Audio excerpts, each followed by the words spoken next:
वर्णानामर्थ संघानां रसानां छन्दसामपि मंगलानां च कर्तारो वंदे बाणे विनायको।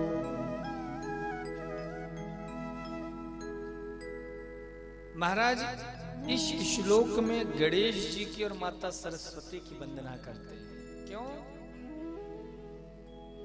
क्योंकि बोले ये जो कथा है मानस की, ये बिना माता सरस्वती के और विघ्नेश्वर गणेश जी के संभव ही नहीं हो सकती है, असंभव है। एक बात याद रखना, दोनों का होना बड़ा कठिन है। वक्तव्य और वक्तृत्व दोनों यदि आ जाए तो बिहारी जी की बड़ी कृपा है। वक्तृत्व है तो वक्तव्य नहीं है, वक्तव्य है तो वक्तृत्व नहीं। समझ रहे हो ना बात को? दोनों चीज बिहारी जी की परमात्मा की कृपा से प्राप्त होता है। स्वामी रामकृष्ण परमहंस जी के पास वक्तृत्व तो था लेकिन वक्तव्य नहीं था। अब जो भीतर भरा है वो बाहर कैसे लोगों को परोसा जाए, यह भी एक कला है। जब तक उसका ज्ञान नहीं होगा तब तक बात समझ में नहीं आएगी। तो श्री स्वामी रामकृष्ण परमहंस जी के शिष्य श्री स्वामी विवेकानंद जी, उन्होंने वक्तृत्व और वक्तव्य को अपनाया और जगह जगह मानस का, उनके गुरुजी ने का उपदेश का प्रचार किया। तो इसीलिए हे गजानन, हम आपको बुला रहे हैं माता सरस्वती के साथ में। फिर भवानी शंकरौ वंदे श्रद्धा विश्वास रूपिणौ। शंकर जी को बुला रहे हैं क्योंकि श्रद्धा और विश्वास के स्वरूप हैं। यदि जीवन में विश्वास नहीं है तो कोई फल नहीं मिल सकता है। विश्वासो फलदायकः।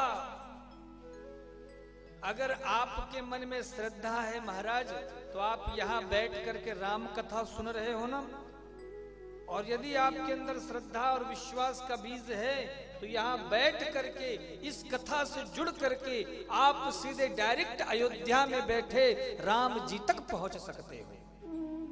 और विश्वास नहीं है महाराज तो कितने अयोध्या गए होंगे और वहां से घूम करके और 2-4 सेल्फी लेकर के आ गए होंगे, आगे फेसबुक में डाल लेंगे, today I am going Ayodhya. तो श्रद्धा विश्वास रूपिण, श्रद्धा और विश्वास होना चाहिए। आप जब तक बैठे हो मन में ये विचार करते रहो, धन्य है हमारे भाग्य जो ऐसी पावन कथा को हम सुन रहे हैं। क्यों? क्योंकि महाराज ये कथा बड़ी दुर्लभ है।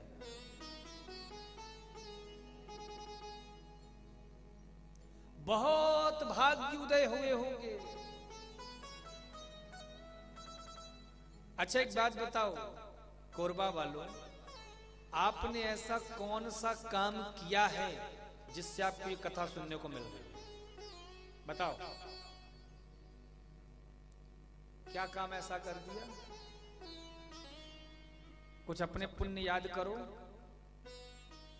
क्या क्या तुमने ऐसा अपने जीवन में कर दिया? अच्छा चलो ये विचार करो, अपने इस जन्म में तुमने ऐसे कोई सत्कर्म किए हैं जिससे कथा सुनने को मिल गई है? याद करो।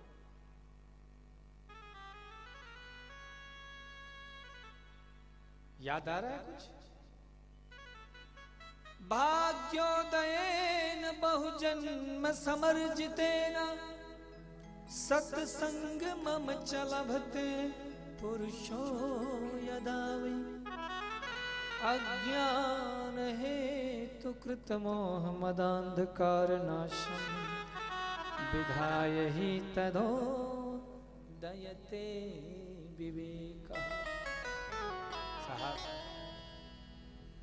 हमारे इस जन्म में इतने पुण्य संचित ही नहीं हैं, इतने सत्कर्म है ही नहीं कि हम ऐसी पावन कथा के अधिकारी बन सके, तो कौन से जन्म का पुण्य है?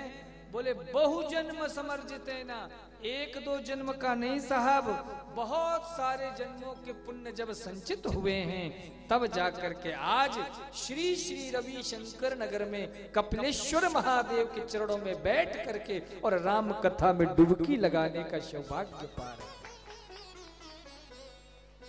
बहुत सारे जन्मों का, इसीलिए श्रद्धा विश्वास रूपिणो, श्रद्धा रूपी मां भवानी और विश्वास रूपी मेरे कपिलेश्वर नाथ, इनको मैं साक्षी मानकर प्रणाम कर रहा हूं। इसके बाद वंदे बोधमयम नित्यम गुरु शंकर रूपिणम, यमाश्रितो हि वक्रोपि चंद्रः सर्वत्र वंदते। अब मैं शंकर रूपी गुरु की वंदना करता हूं। गुरु कौन है? आद्य जगत गुरु शंकराचार्य भगवान कहते कोवा गुरु यो हितोपदेशः। गुरु तो वही है जो आपको हित की उपदेश करे, आपके हित की बात करे, आपके कल्याण की बात करे। और शंकर जी ने ये राम कथा रूपी गंगा को प्रकट किया है। माता पार्वती जी, आपको जैसे पता होगा, माता पार्वती जब विवाह के बाद पहुंची,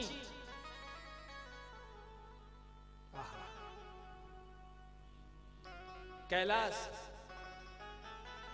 तो हम लोग जब एकांत में होते हैं ना तो इधर उधर के व्यर्थ की चर्चा करते हैं, संसार की चर्चा करते हैं। लेकिन